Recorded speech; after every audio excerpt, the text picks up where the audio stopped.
We're back to we're dancing. Here we go. Is that the cutest song? It makes me so happy every time. It does. I love it. Yeah. Hi, everybody. I'm Caitlin King-Goldfinch. I'm Hembry Bell. We are Law Moms Out Loud. And as you know, we are here to help law moms grow as lawyers, moms, and people.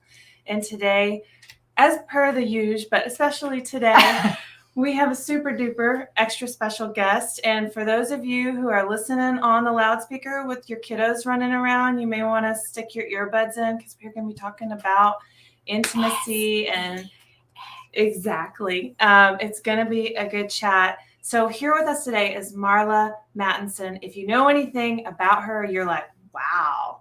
Like, that's a real big land for a guest, ladies. And she's got her fabulous rose-colored glasses on that I love. But Marla and her husband, Julian, are these amazing coaches that work with people to reach their full empowerment in life. But their special area of expertise is working with couples. And I can share that my husband, Josh, and I have been a part of their Legendary Lovers Play course now for 2 semesters. And it has been amazing, transformational for us. It's a weekly session with homework in between. It's a live session. And one of the best things about it, other than the amazing facilitation of Marla and Julian, is the community, the people that sign up to do something like that. That's a certain sort. It is. And we wanted to bring Marla to you guys to talk about all things intimacy, which will start getting right to it. I'm going to interject here. So in case any of y'all law moms are a little bit like me, Kate just has no problem. Let's just have a show about intimacy and sex things and all this. And I'm like, okay, my East Texas a cotillion kind of self was like, well, that's an interesting topic, Katie, to do on the internet. So I'm sure I'm blushing if you could see me, and it makes me just smile big and feel a little bit, I don't know if embarrassed is the word, but yeah, probably, and just kind of itchy and a little cringy. So number one, I'm going to apologize in advance for being the like prude, stuffy person in the room, but also acknowledge that maybe some of my friends out there feel the same way, right? And so a big part of what we do at Law Moms Out Loud is show up. So I'm here to participate in the conversation. I'm probably going to be the person who's like, wait, excuse me, what? Like, y'all, huh? And we hope that anybody who's watching, I'm going to go ahead and say no question is too kind of basic. I will be, because they were talking about books, right? Because we're like, okay, what books are we going to talk about on the show? And we're talking about books like, oh, Hannah, do you know this? And I'm like, literally, I have no idea what you people are talking about. So anyway, I just bring that level of blushiness to this whole thing. So if you're watching and have a level of blushiness, you put your headphones in, and we'll be here. Yeah, we'll do it. But I love your blushiness. I just want to interject and say, I love your blushiness. It's not common to talk about sex, to talk about intimacy out loud in the public in any way. So it's super normal to have a little blushiness, when we talk about this. So let's just see how it goes. Yeah, okay. So here's how I want to start, Marla. I am in a Facebook group called Intimacy and Marriage for Women. And at the top of the group, there is a pinned poll. And it's, people select which one applies to them. And so I'm going to read you the different options. There's only 5 of them and the percentage of responses. And at this point, I think it's hundreds of women have responded to this poll. Number 1, sex is something I do only when I am truly in the mood. If I'm not in the mood, I don't do it. That's 18%. Okay. Number 2, sex, even when I'm not specifically in the mood, is a loving or caretaking thing that I'm happy or okay with doing. That's 50% of women. Number 3, since I'm never or rarely in the mood, I have sex as a duty for him. 8%. Number 4, I'm always in the mood. It's my man that needs convincing. 17%. And then there was one added that says, I'm almost always in the mood, and so is my partner. And that was 2%.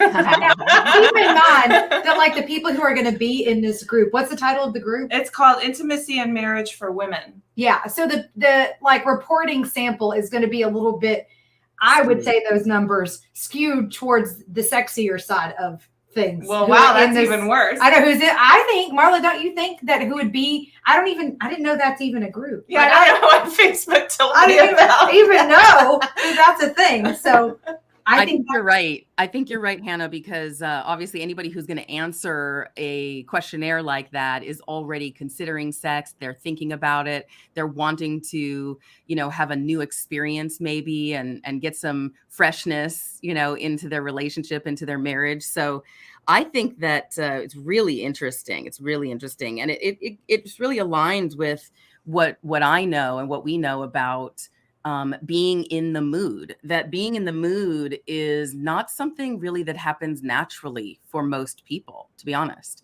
It's an intention, and it's your attention that you put on sex and sexuality and being sensual throughout your day by what you wear underneath your clothes, right? You can wear more sexy clothing undergarments, so you feel more sensual, so you activate more of your spiciness underneath, and then you'll find that you bring a different kind of energy to your relationship. If you take the time to put lotion on that has a nice scent that you enjoy, and you do it in a luxurious way in the morning, and you really decide, I love my body no matter what it looks like, no matter how it functions, no matter what it feels like. I'm so grateful to live in a body and to have a body that actually works. So instead of hating this part or that part, if we use our time as a way to connect and love ourselves, we're going to naturally have a little bit more,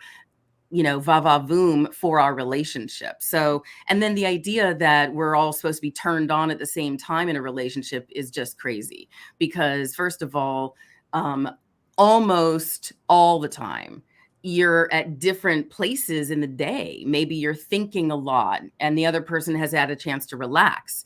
So now one person's in their head and the other person is ready to go. And also, if you're in a heterosexual relationship, women have a much longer turn on runway than men. So it can take a woman up to 45 minutes to feel in the mood, to feel like, yeah, I'm relaxed. My mind is at rest. My heart is open. I feel like I want to receive you, and so to plant seeds throughout the day, the 45 minutes doesn't have to be consecutive. Yeah, I'm like, whoa, wait a minute. Already. So let me just get this right, what you're saying. You got this, Hannah. So 45 minutes, tell us what you mean. So like it's evening and 45 minutes, or 45 minutes if you add up all your lotion time, or like, what are you trying to say? What are you trying to say, Marla? 45 minutes of saying, like it's saying, hey, 50% of women are saying they're not in the mood and they're doing it anyway, or they're doing it, by duty, right? Out of duty. Well, I would question and I would wonder how each individual woman is thinking about sex and about the duty of it, because she could be using 10 minutes to say, I've had a really rough day. I do want to have sex. I do want to connect with you and have you have a release, and I'm totally not in the mood right this moment. So I'm going to take 10 minutes. I'm going to take a shower, let the hot water run on my body, roll my head around, like open up a little bit, try and relax, like let go of the day, light some candles. A lot of partners don't need all of that extra. Some people are like, I'm ready right now. But for most women, that's not the case. They're thinking a lot, especially those of us who have a career and children and other things going on. Sex is just not at the top of the list. So the idea is to intentionally put it on the top of the list, where you say, I'm going to spend some time every day intentionally being sensual and sexual with my partner. And it doesn't mean penetration sex. It can mean to redefine what sex actually is. Sex and intimacy have been, sort of interwoven as a thing together, and they're not. Intimacy does not equate sex. Intimacy is the ability to be both unguarded, meaning you lower your defenses, and receptive at the same time. So you can have financial intimacy. How unguarded are you around your finances? How receptive are you to somebody else's way of thinking about money, earning, saving, spending, investing, etc.? So intimacy, we need to take it out of the bedroom. It's not only for the bedroom, so the blushingness can calm down, right? And you can say intimacy is really a way of being. It's a way of being unguarded with your partner. And when you feel like you can be unguarded with your partner, you're more receptive to receiving them in playful ways, in uplifting ways, and contributing also to the uplift of their life. Okay, but I'm not ready to leave the bedroom just yet. Because, okay, I just had an aha moment because in the Legendary Lovers Play Course, Marla, you once said it's our job to turn ourselves on. And I've been like, okay, that didn't really click for me. But hearing you talk about this, the sensuality throughout the day, the lotion, the putting ourselves in a hot shower, relaxing, that's what you mean. Getting ourselves to the point of openness and receptivity is our own responsibility. Even saying it, I'm still like, it's because we're so, I think, as a culture, accustomed to saying it's our job in a partnership to turn each other on or to do what our partner needs to be turned on before we have sex. Let's talk about this. This is a really important point. I'm super glad that you're pausing on this. So the idea that your own turn on, what turns you on, is your responsibility is pretty radical out there. A lot of women feel like it's their partner's job to turn them on. And what that does is it kind of makes you go ahead, turn me on. Well, it's not working. It's not working. It's not working. Try something else. There's a defensiveness about the turn on.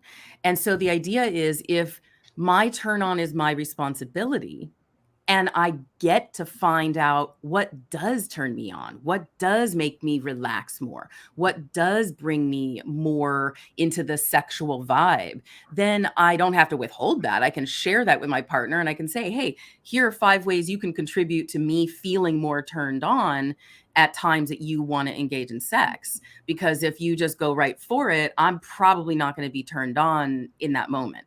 So that it's a shared responsibility, and ultimately it really lands on each individual to be responsible for finding out what turns them on. And that's part of the delight of a relationship.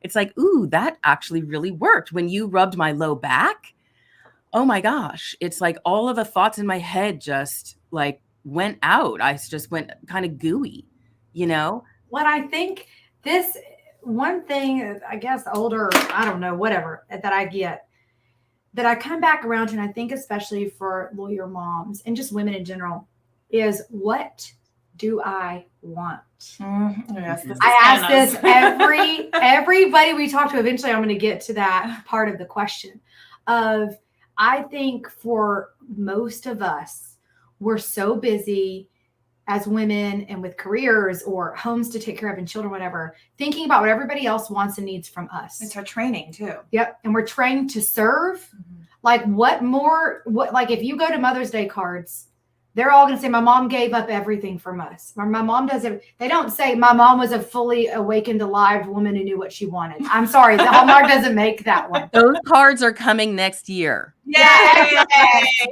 I think that part, Marla, it gets to the heart of the matter. Because I think for so many of us, we have no clue. Like when you're saying that part, all the things you want, what turns you on, I was thinking to myself, I bet most of us don't know. That's right. Answer, except, Zac Efron with his shirt off in a poster. Well, okay.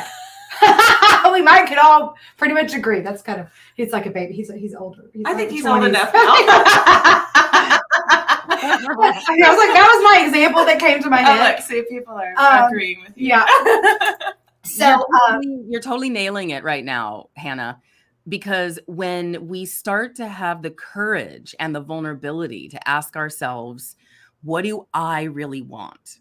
What is important for me in my sexual expression? How do I want to engage in sex, with my loving partner?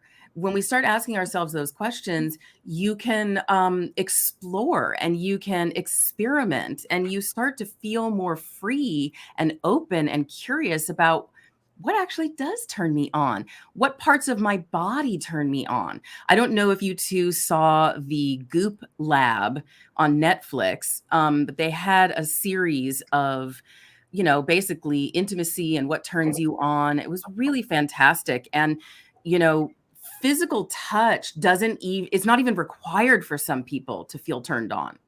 There's a whole energetic realm. Like if you're laying on the bed and let's just say you have your bras and panty on, okay? Because you're not ready for sex yet. And your partner just touches you very lightly on your skin from your shoulder down to your hands, both sides. And then goes up and touches your forehead a little bit and maybe scratches your scalp a little bit. And then goes down to your feet and just gently touches your lower legs and does little squeezies on your feet. Very gentle. That's it. And then maybe sprays some, here I have rose water here. We always have rose water. Spray some rose water. We've entered the witchy portion of the show today. Okay, let's start portion. Some questions. The Woo Crew is in town. I have not heard that. Oh my God. Okay. That's what we do over here. We're the Woo Crew. That is coming into my vernacular today. All right. I love it. Get the twang at it, which always makes it a little bit better. I like the twang in it. But do you see how this could start the turn on runway? And then maybe he whispers in your ear, I'm going to go do the dishes, babe. And I'll be back in 10 minutes. That's a turn on. Or I'm going to go put the kids to bed and I'll be back in, I have no idea how long. Try not to fall asleep. Like that you can use the playful daily tasks of your life to turn each other on. It's not that difficult. It's just we don't think about it. And then we think sex as a duty. We think about it as like, gosh, I know it's been too long since we've engaged in sex. So now I feel like I have to. And I don't really want to because it doesn't bring me joy to, do it. So that happens sometimes. I mean, hormones happen and life happens. And sometimes people get sick and then the family member is ill. And, there's all kinds of things that happen. And the thing is, we forget that we love our partners and we do want to be close to them. And so one of the greatest techniques that we ever learned and teach is called skin time. And Kate knows about this too. Skin time is you have an explicit agreement that you're not having sex. And you lay together in the bed nude and you set a timer, 15 minutes, no longer than a half an hour. And you put music on, maybe light some candles. And all you do is you lay next to each other, spooning one way and then try spooning the other way and try, back to back and then do a plus sign where you're just naked and you'll giggle, you'll laugh, you'll snuggle, and you'll remember why you love each other. And then after the timer goes off, then you can decide, do we feel sexual? Do we not feel sexual? Do we want to continue this? What do we want to do? But if we can just move a little closer to sex every day, just a little bit, where we're practicing non-sexual physical touch first, that will fuel and feed the women in ways that nourish, that we need to feel that turn on. And then we have access to, oh yeah, I want to do a little dance. How about you get in the shower, babe? I'm going to do a little dance outside of the shower nude and don't touch the dancer. So you can do whatever you want for yourself in the shower. And I'm going to be like all sensual and sexy out here, safe. and you're in there, touch whatever you want, go ahead, it's your body. And, I'll shimmy and shake for you, and we can both have fun. You can have your release, and I don't want to have sex tonight, but let's do something playful and fun that we both get to enjoy. I just realized that the team at my law firm is probably all watching. So, hi guys. And I did say to the team, like, hey, show's on. And then I'm like, oh, well. But I want to say something to me that feels important here. And I think these are my themes I always go to, because I think one of the reasons we don't identify as women what we want is to say what you want takes bravery, because it is a brave act to say, I want this, because it shows a need and a deficit. And what if you're not able to get it? Mm-hmm. What if the other person isn't willing? Because I mean, look, you're talking, it's awesome. I was trying to think of the word like cute. No, that's not it. It's its whole own thing that supposes a pretty high level of connectivity, support, openness, willingness, like good marriage threshold to start from, right? Yeah. And I think we need to acknowledge that a lot of marriages are not like that. Okay, A. So B, I think what makes difficult, at least if we name it, we can tame it, that for someone to say, I want this, I need this, I don't know, that sounds kind of good. You just lay on the bed and somebody goes and puts all the children to bed. And I mean, I'm sure most moms are like, yeah. Like if I that, I'll do the other, sure. And anyway, but that piece to say, I want that, takes a lot of bravery to admit and then wait to see if you can get it. It's scary. You're tapping into something really important here, Hannah. So I'm really glad you brought it in, because not only does it take bravery, and I'll talk about why it takes bravery, actually. First of all, to be able to say, I want this, takes a high level of what you're saying, awareness of what you even want. What's even more vulnerable is to say, hey, I haven't been fully enjoying our sexual life, and I wonder if you have, and I'd like to do something about it. And to be honest, I have no idea where to start. I don't even know what I like. I don't even know. I've been in Marla. Yeah. Right. Yeah. You can follow us for sure. But even like the, that quiz that you took, Kate, right? That's a great place to start too. There's so many resources. We can talk about all the resources too. The thing I want to touch on here is it's okay not to know. It's more than okay not to know what you like. Most of us are just taught to people please our partners so they're in pleasure, not us being in pleasure. It's so that they are in pleasure. And our needs for pleasure are really put on the back burner because we don't even know what brings us pleasure and what brings us to climax. You can be orgasmic throughout a sexual experience without having an actual orgasm. That's another piece. So you can actually be in pleasure without having an orgasm as a woman. No, Katie's right now. I did not say that, Katie. Oh my God. I told you, you're the leader. I'm not the talker today. But Hannah, that's how I was going to go. You brought up something really important here, which is why it takes bravery. It's because of the fear of rejection. The fear of rejection is a real thing. It's been researched. The fear of rejection is so real that we actually feel it in our physical bodies when we experience rejection. That, even the idea of being rejected, it hurts our heart. It hurts our belly. It feels like you got punched in the gut. It Shoulder, neck. Exactly. It's literally physical. So we have a physical reaction that's unpleasant when we're rejected. This is why sales are difficult for people, because if you're going to sell and you're basically putting yourself out there to be vulnerable, to have somebody say no. And this is why in relationship, we teach when you make a request, it's really important that you're willing to hear a yes, a no, or an I'm not sure right now. Because if you're not willing to hear those responses, then you're actually demanding. You're not actually making a request. You're making a demand that requires a yes. And that is undermining trust in a relationship. You need to say that again. Yeah. Say that part again. I know it's kind of a brain twister a little bit. So if you make a request of your partner, if you're willing to hear a yes from them, a no, or an I'm not sure or not right now, then you're really willing to hear the truth from your partner. And if you're asking something where you're not going to tolerate a no, like they have to say yes, or there's going to be a punishment, a consequence, a reverberation in some way back on them, you're basically actually making a demand. And the demand requires a yes, and the yes is a people-pleasing yes. And the people-pleasing yes is not the truth. It's a lie. People pleasing is just the highest form of lying.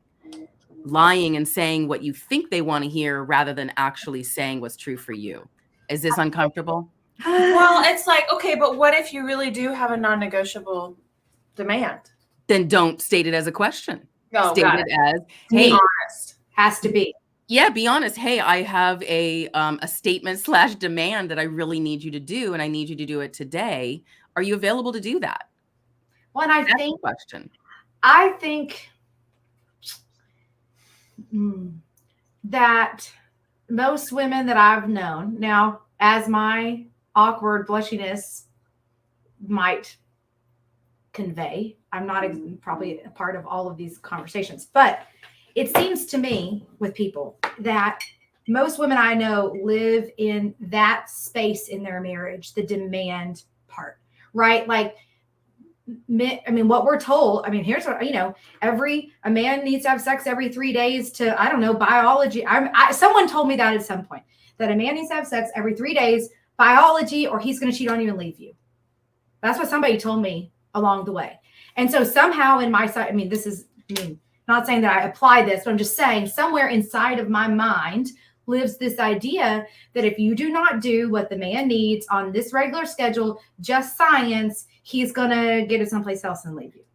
And Right, I think it's like a duty thing for most women, because the men demand, and facts, I think there's biology facts. You can feel the aggression building. You can feel the whatever in your partner. If it's, whatever their kind of, not circadian rhythm, but like maybe a sexual rhythm is, you can feel it building, and you'd better or else.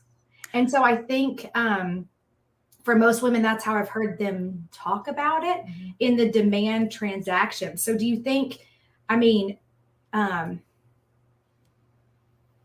how do people go from that? Like sort of recognizing their own biology. Is it a biological, whatever you call that, biological need, want, but then respecting the different biological need, want of their partner? Yeah, that's right.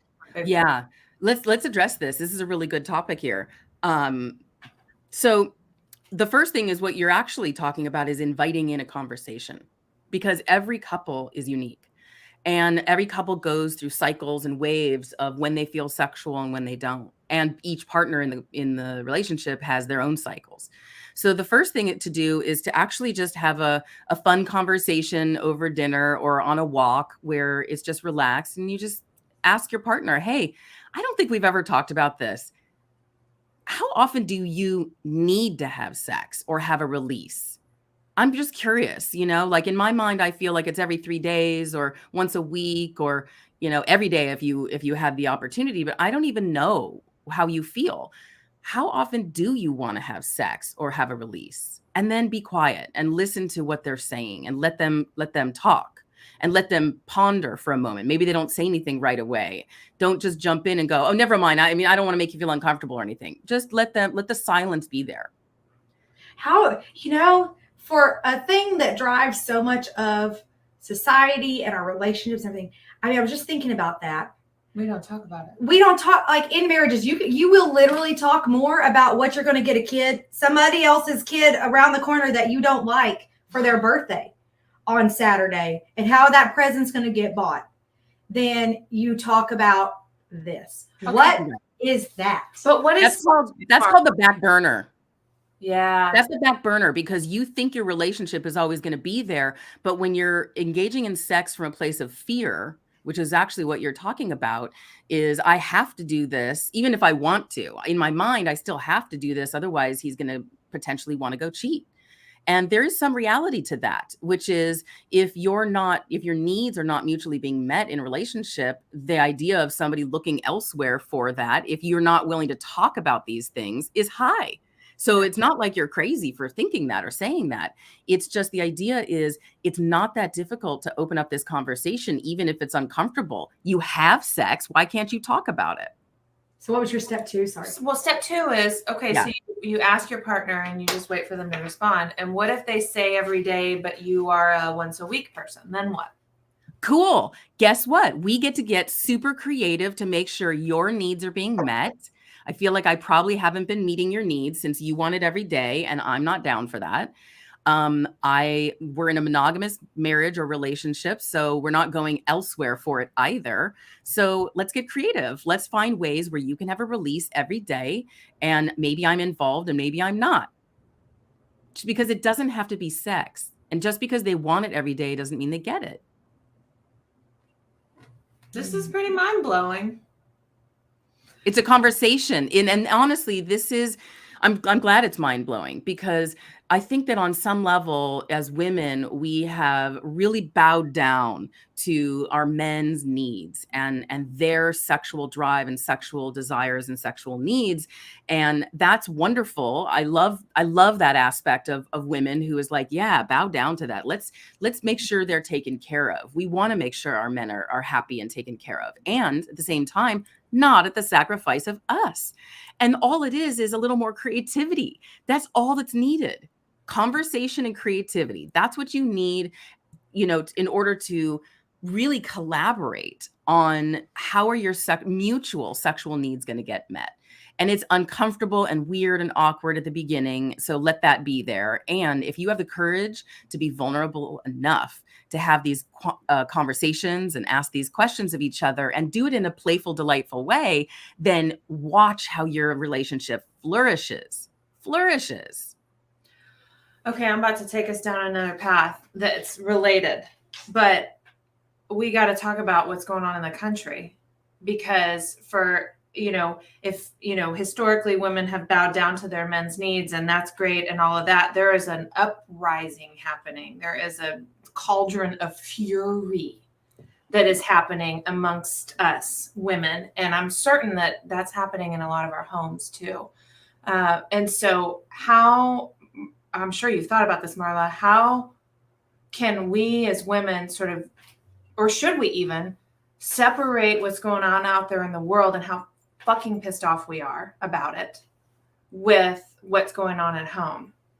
It's one of the great challenges right now, because I was just Julian asked me the other day. Julian's my love, life, and business partner. By the way, we're actually not married. We make the choice to be together every day. I just wanted to be clear on that. Okay, sorry. Yeah, no worries. He asked me the other day after, the decision on Roe v. Wade came down, if I was bringing the aggression and negativity from that into our relationship. And it really made me pause. And he was right. I was, because it is very challenging to separate, because it's easy for a man to be able to say, this isn't a big deal, when they don't have any personal experience with it. Like, for example, a long time ago, Julian and I had a big conversation about how, in general, in the West, let's just talk about in the Western world, most women, I would venture to say all women, when they're walking around out in public, are always on guard. They're always aware of their surroundings. We're always aware. I see you both nodding your head. Yes. We're always aware of like who's around. We've been taught to carry our keys a certain way in case somebody attacks us. Women walking around are at risk just by being a woman. And Julian, he's 6'1". He's a big dude. He's got a beard. He looks intimidating, even though he's a total teddy bear. But he didn't even realize that I and pretty much all women experience that. And it was really mind-opening for him. And so I'm really glad we're talking about this, because I think one of the biggest issues right now with Roe v. Wade, with this backlash, with the fire that's going on in all of us, is that we're so polarized. And we're not bridging this conversation where everybody gets to have a voice, because the voices on like the other side are so intolerable. It's like they don't want to hear what we have to say, and we don't want to hear what they have to say, because we all sound crazy to each other. So at some point we all need to practice being the bridge where you literally can have your hand out for, okay, if this person is a Roe v. Wade proponent, why? What are the reasons why? And see if we can be logical about it. And if this is someone who's against the Roe v. Wade being as part of our constitutional rights, why? What is true for them? What is the real underlying? And I want to say, I have been really actively looking at that side, because to me, it seems so obvious that women need to have the right to choose whatever is happening in their body. And it's hard for me to understand. So I've made a big effort to actually to speak with people who are on the other side of that argument and get to know what some of their reasonings are. That was our show last week. We talked about just that, and trying to bring a level of listening and compassion to the conversation. Because my point is always that no one's changing their mind when you're screaming at them how wrong they are. And I think in this, I wish I don't even know how to do multimedia on this thing, but like there was this funny meme where or like TikTok-y, of course, I don't see it on actual TikTok, like Instagram, like all the old people.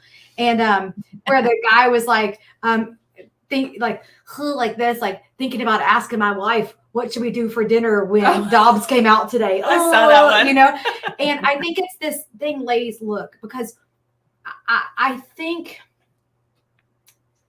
the fire breather part of us, that righteous rage, nothing feels more justified than righteous indignation. Pissed off because you're right? Nothing feels more like step to me, bro, than that. But we can get down a path where we walk around pissed off, and that permeates. That's what we were talking about even before we started. Like, I can go to that place, and there is some hellfire and things to burn down and come from that, but it's not a full expression of myself, because I don't feel only fiery, burn it down. I have a soft, feathery, feminine peace. And I think in our own homes, at least what I would think is that we can maybe unite together in righteous indignation outward. But like most of us, for the partners that we're with, we're on the same team. They mostly think the same way. So maybe there's a space to try to be a little more feathery lightness with them and then maybe externally facing righteous indignation to do something or something. Yeah. I don't know. For me, it's the integration. I don't want to walk around pissed off all the time. No. And I think that one of the things you're pointing to is whenever you feel right about something, that's always one side of the story. And if we can just bring our logic in, if you feel right about or righteous about something, and you can be in your relationship, you feel right about how often you want to have sex, or maybe your partner feels right about how often they want to have sex. Well, the other side of it isn't wrong. The other side of it is just another perspective. And so if we can open our hearts to whenever you feel really right about something, to also consider there's another side that's equal and opposite, that has their own way of thinking. And if we can imagine both of those at the same time, that's when we can increase our capacity to receive, or increase our capacity to be with challenging situations, and activate our frontal lobe of logic and executive decision-making so that we can make good choices and not just come from emotion. And I think that in relationship, we can practice that at home. So for example, when I feel right about, something I think Julian should be doing, I want to always ask myself, well, what's his preference? What does he want? I know what I want, and I feel right about it, and I feel righteous about it. And I chose to be with this partner. So this is the duality of, wow, I really want what I want, and I also want him to have what he wants. Well, and I think we were talking about this book Kate and I in our group are doing as part of this study, the Go Giver Marriage by the Manns, M-A-N-N. I don't know if you can see it. Okay. John David Mann and Anna Gabrielle Mann, and they're awesome. It's awesome. So we've had the opportunity to talk with these authors. And what you just talked about was this concept of allow that they talk about. So there are 5 different things that they say in a good marriage that you do. And this idea of allow, I think, is what you're talking about. It's this idea, and it helps me to think about in terms of substance and preference. I like that you said that word preference.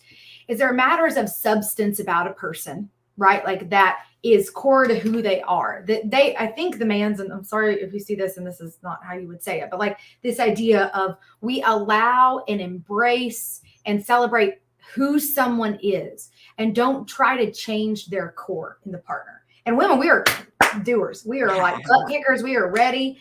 And we want to change this shitty part of you, right? But they would say, allow them to do that. But then there's a point at which, right, of what you're talking about, sort of a preference and negotiation point where allowing them to be who they are, but maintaining our self-respect and boundary of who we are. And that where those 2 substantive things meet is a negotiation point, I think they said, which helped. And I think some of the parts, like in this context, we're talking about like allow would be this person biologically feels, believes, thinks, does need sex every day. Okay, I'm going to allow that. I'm not going to change your need. I, for instance, in this story would say, oh, once a week is fine. Okay, well, those 2, we can both be allowed to be that. But where those 2 meet up against each other is our negotiation point. So maybe some of the things you're talking about in this world are the negotiation points of like how to accomplish that without trying to change it, maybe? Yeah, exactly. It's the collaboration, I mean, negotiation implies a little bit more of I have to give up some things in order to have my needs met. And collaboration is we want to both work together to make sure everybody's needs are met. Like for example, and let's just jump into Roe v. Wade, what's happened is it's now in the state's hands currently. And so really all of our efforts really need to be going towards fortifying the state's requirements and safety mechanisms and availability and education and really working on that, because there's other people who are already working on, overturning something at a national level. But in the meantime, like, what are we doing to make sure that our states are fully aware and protected and that everybody in the states knows, hey, here's what's available, because it's not just about abortion, right? It's about reproductive rights. It's about the right to contraception. It's about the right to be able to start a family when you want to or not start a family when you don't want to. Yeah, I mean, and we live in good Texas. Old Republic of Texas, where they're already preparing to propose legislation in the next session that would criminalize interstate travel to access abortion services. Oh, wow. Yeah.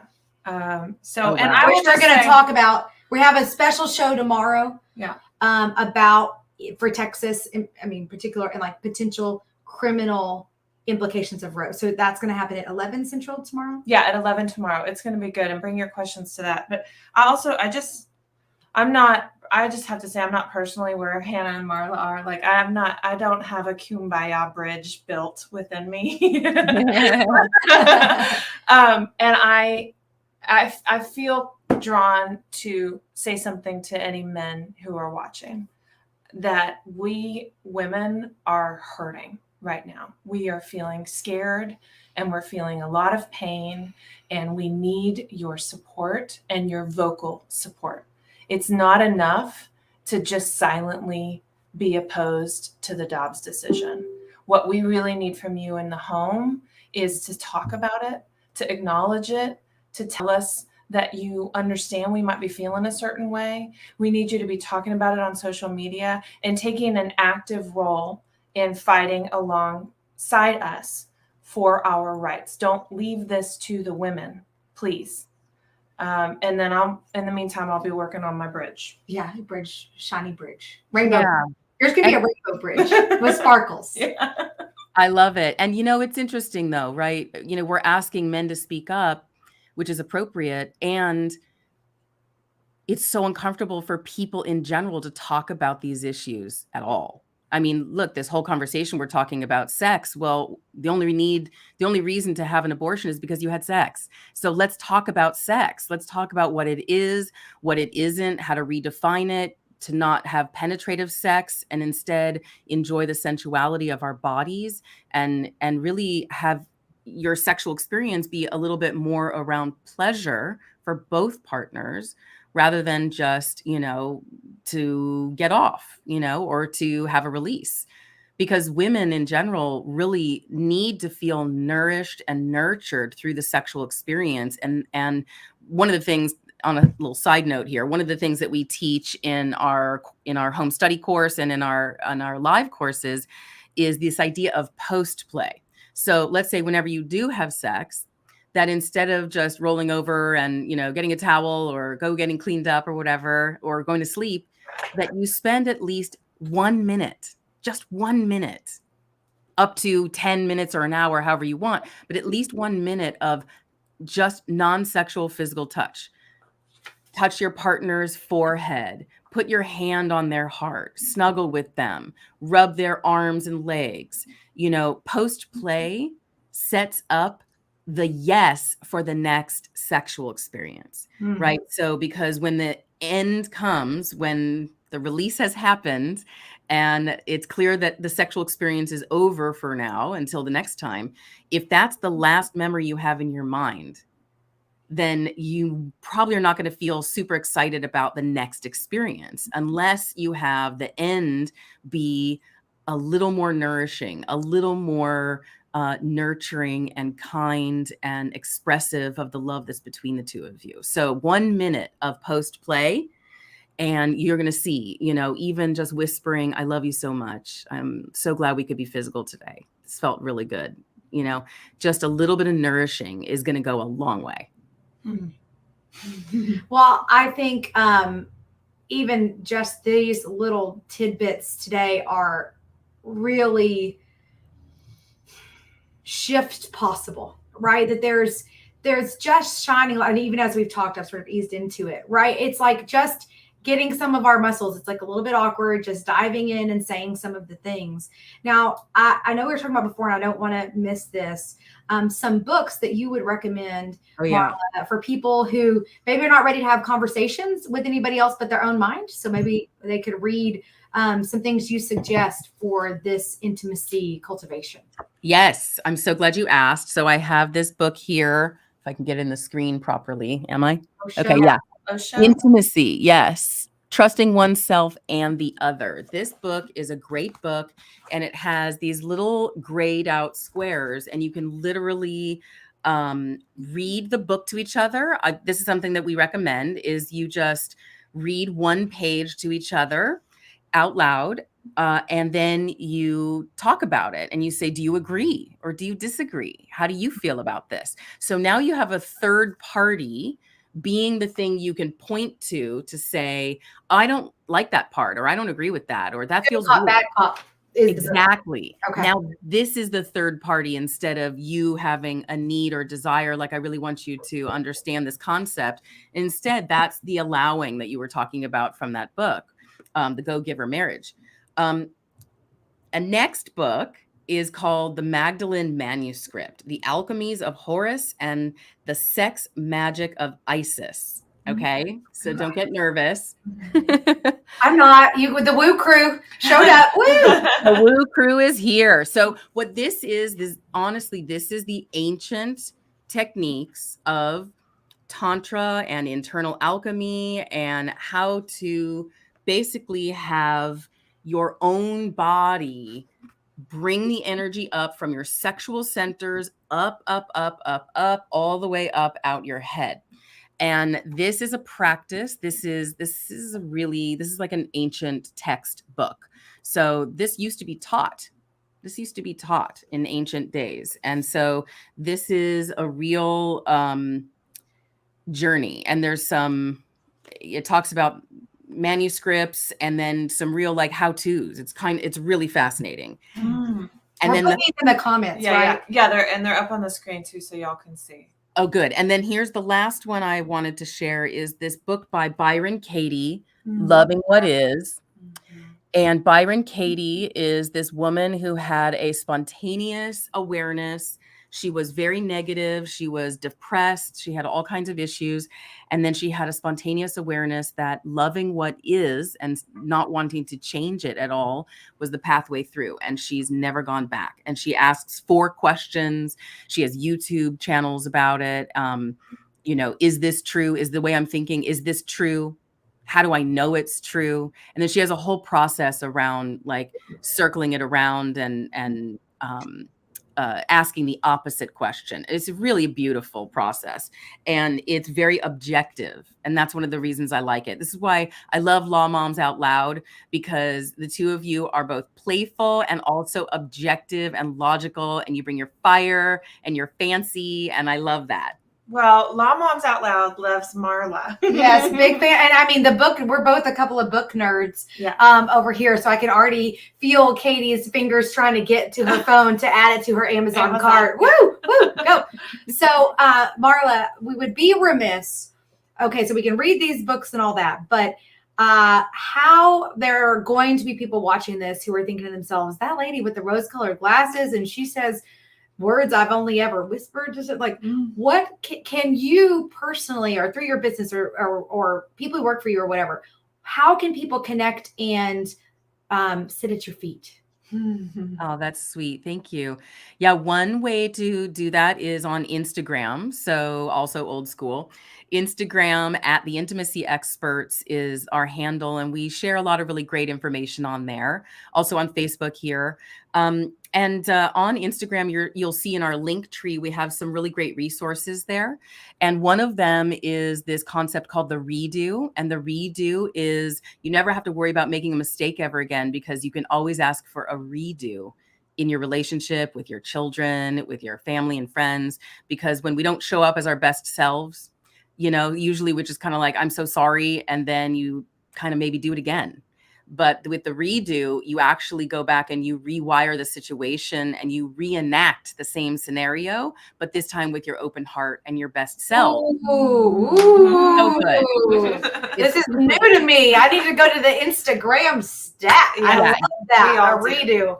Is that where the reset comes from? Is that a Marla thing? No. Okay, a reset.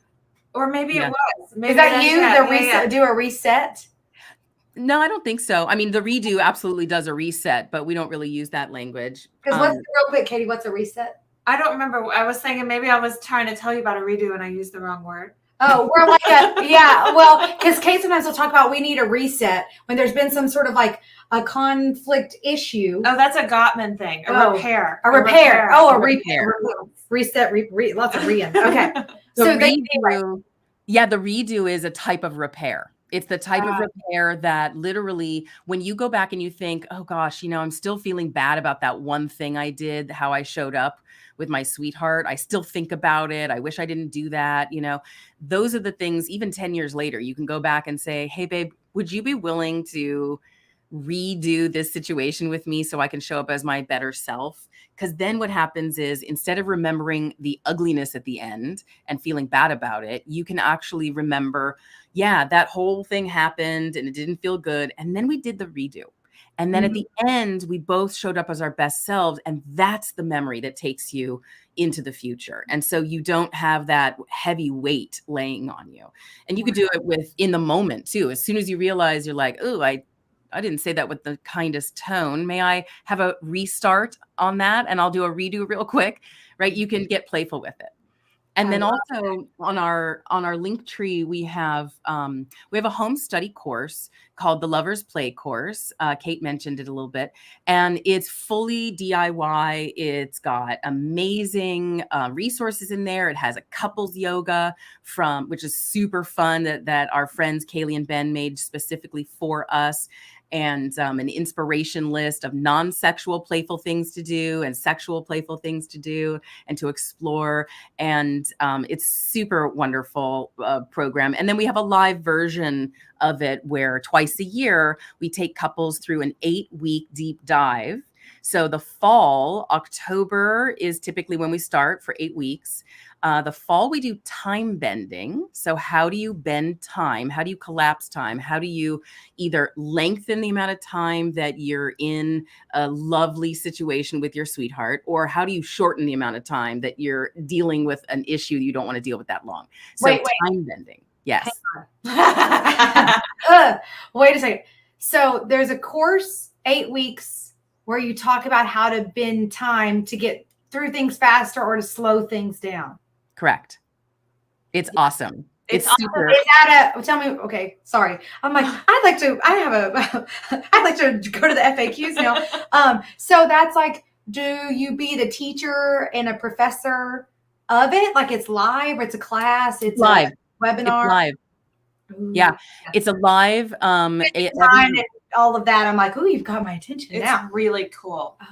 Josh and I have done it twice, and we will forever do it as long as Marla and Julian are doing this. We will be there. So we run it twice a year. So we do time bending in the fall because we all want to like optimize our time. It's really for busy people. It's for entrepreneurs and busy people. So because we want to optimize our time. And then in the spring, we do what we call firebending. And firebending is taking all that inner negativity, harnessing the power of it, of your own inner negativity, transmuting it inside of you, and then bringing that energy to uplift or have a positive experience in your relationship. So firebending is this beautiful way. I am sold. Sign me up. Click we'd love to have you.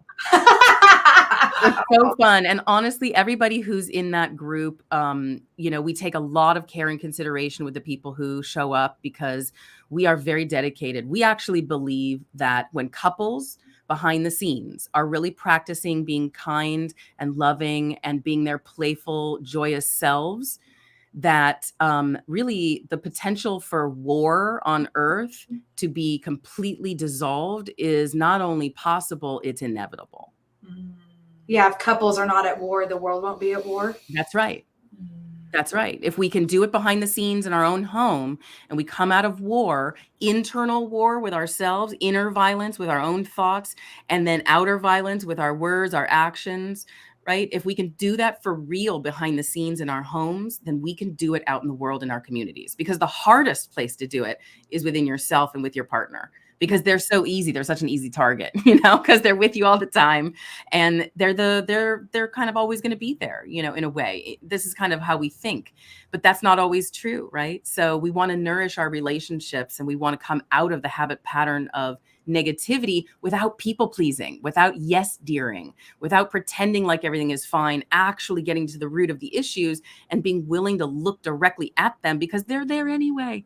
They're there anyway. Right. No, I'm just feeling that like, ooh, that I'm going to use a church word, that conviction, right? For a minute, of the willing to do the awkward, hard combo work at home is number one, essential. Number two, where we practice and we don't die. So we tried that hard thing. We were not dead. We tell our brain, you don't have to fight or flight.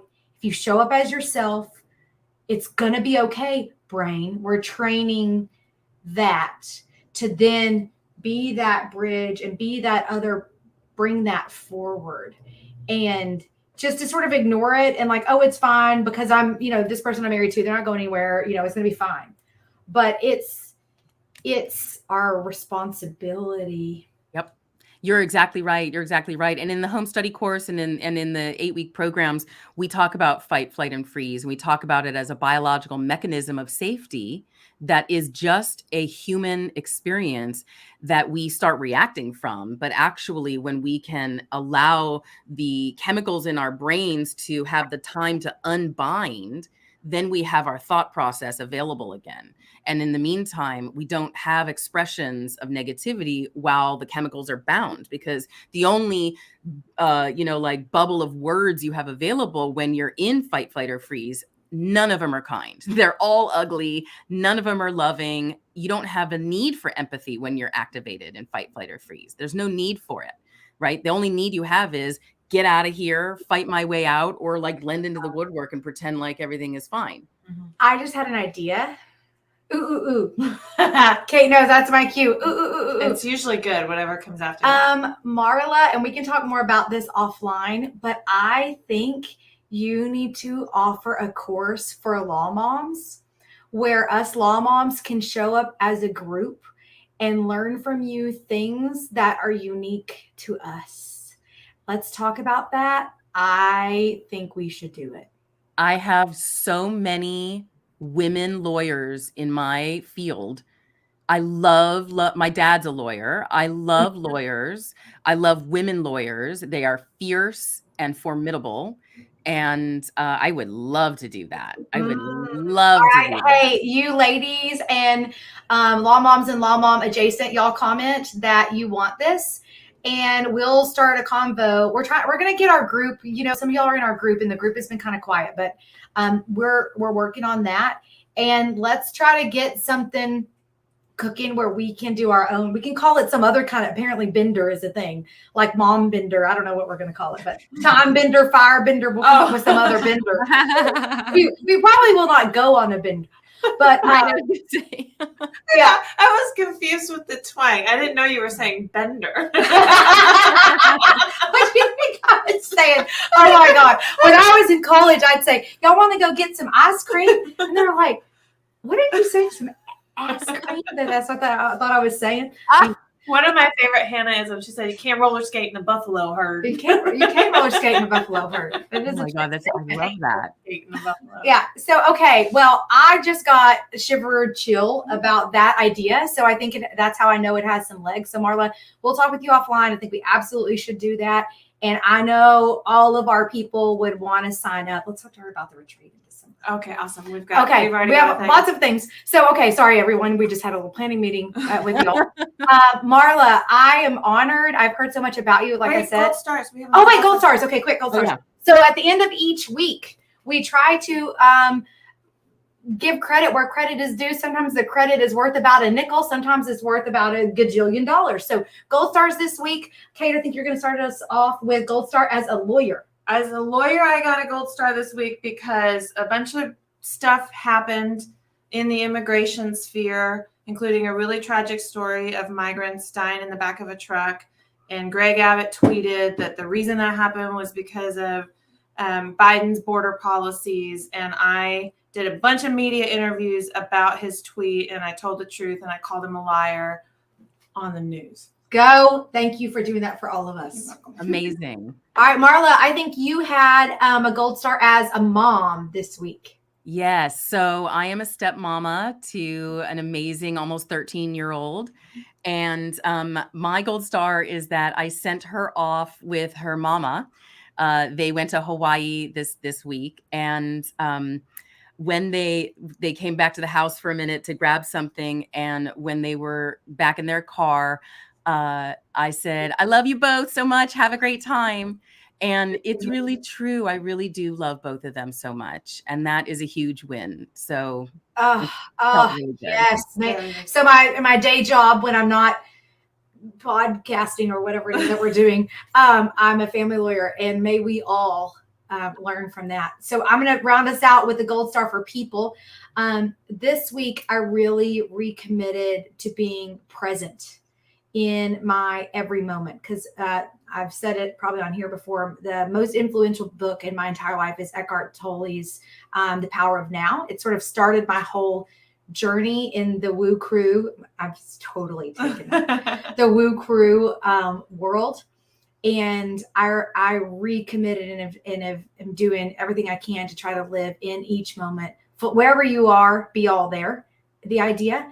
Because when your mind's occupied with later, future, present, all these other things, you're not experiencing what's actually in front of you. All we ever really have is now, but we're usually living in yesterday or tomorrow. So recommitted to that and have been doing my best to practice it. Gold star. We'll give you a gold star, Marla. I receive it. You get a very big, we all get, actually, this is really big. I need to get one of those. That is cool. Is that a bubble? It's actually little ribbon strings. Oh, we're going to need that Amazon link for sure. That's what we can get those and we'll award them. Okay. All right. So it's been awesome. I hope you're going to come back as a guest. This has been if not my favorite show, very, very top. So Yes. thank Yay, you, Marla. Thank you so much. Thank you so much. For being Okay. here. Bye. Bye, everybody.